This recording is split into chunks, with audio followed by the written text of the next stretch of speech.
La política es una cosa extraña y para muchos inconsistente. Muy a menudo se critican posturas o acciones que tarde o temprano el crítico también adopta. Por ejemplo, muchos mexicanos tienen la idea de pasar al otro lado, o sea, a los Estados Unidos, para conseguir un mejor nivel de vida, lo que desafortunadamente cada día es más complicado de lograr, dado el endurecimiento de las medidas migratorias de la Unión Americana, lo que ha convertido a la frontera en una de las más vigiladas y estrictas del mundo. Incluso con papeles en regla, el cruzar puede demorar varias horas.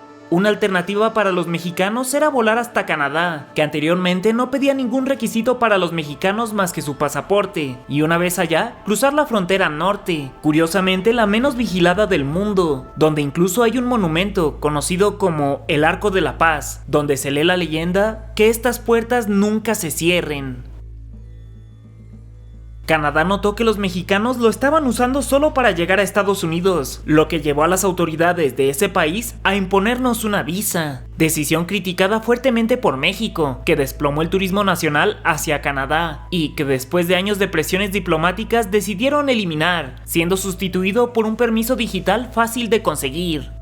Ahora las cosas han cambiado. Miles de personas extranjeras llegan a México solo para usarnos como puente y cruzar a los Estados Unidos, lo que ha llevado a las autoridades mexicanas a imponer visas a nativos de distintas naciones, principalmente latinoamericanas, en un intento de disminuir el flujo migratorio. Y es que de Centro y Sudamérica llegan la mayor parte de migrantes irregulares que persiguen el sueño americano. Claro que los hay también de África y Asia, pero ellos prefieren moverse a países que les queden más cerca, como Singapur, Tailandia, Malasia o la Unión Europea.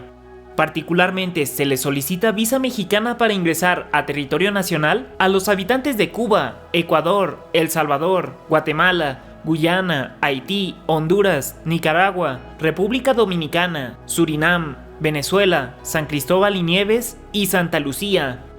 Durante el año fiscal 2023 en los Estados Unidos, que va de septiembre del 2022 a septiembre del 2023, la Oficina de Aduanas y Protección Fronteriza, o la Migra de ese país, registró la llegada de 3.201.144 migrantes, 200.287 provienen de Cuba y 332.914 son venezolanos.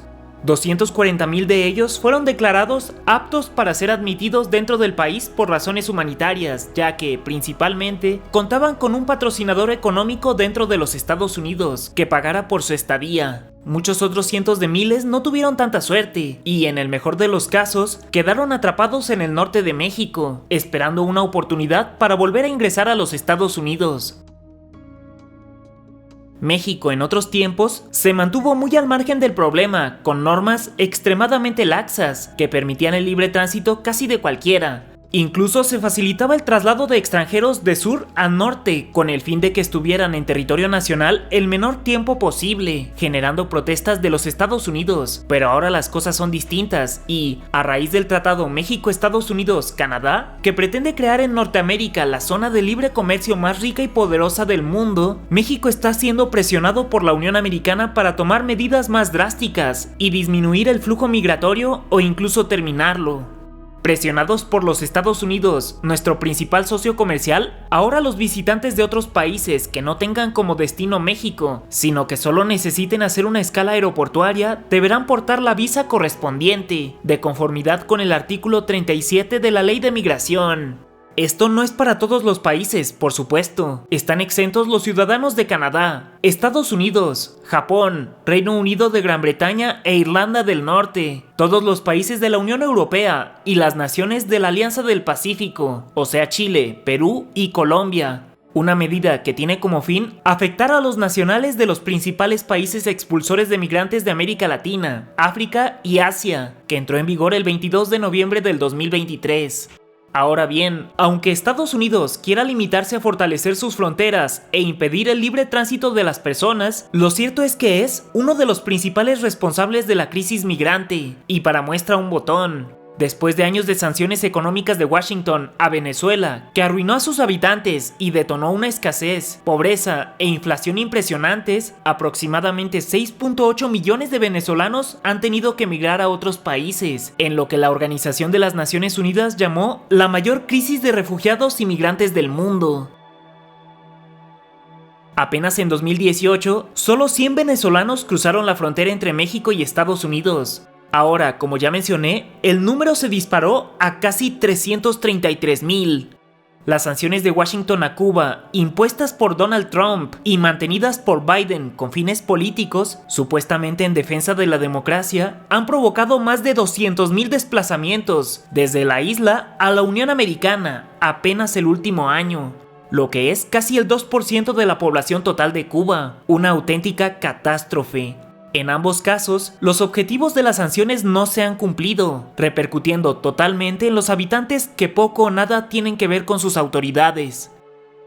Lo peor es que estas situaciones de crisis creadas artificialmente como método de presión han disparado la inseguridad en muchos lugares de América Latina, violencia provocada casi en su totalidad con armas procedentes del país de las barras y las estrellas.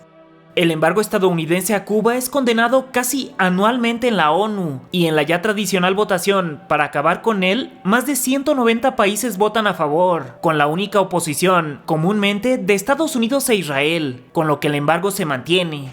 ¿Cómo es posible que dos países que supuestamente defienden tanto la democracia tengan más peso que 190? ¿Por qué se mantienen estas sanciones creadoras de pobreza, violencia, inseguridad y desplazamiento si ni siquiera cumplen su propósito?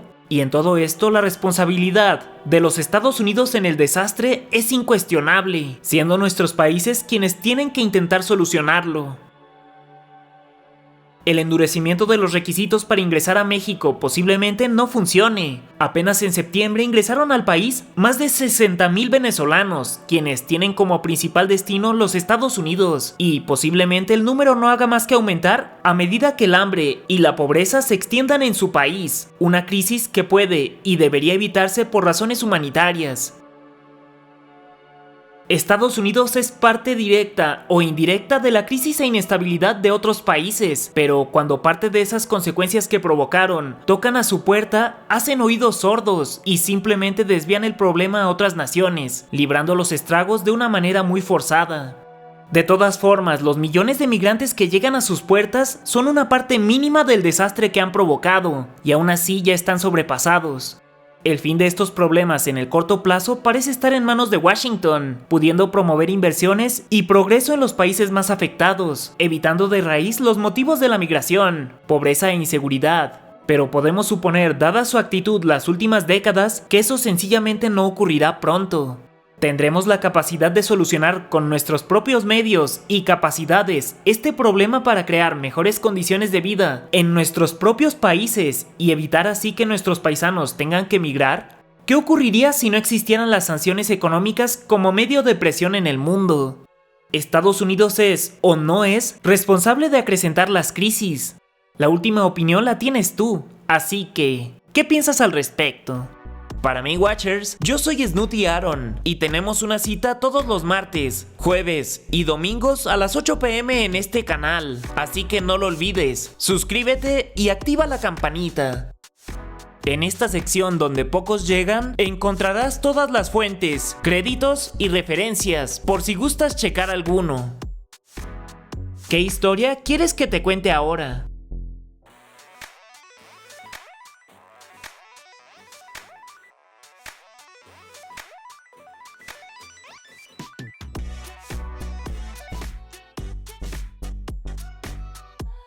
Hasta la próxima.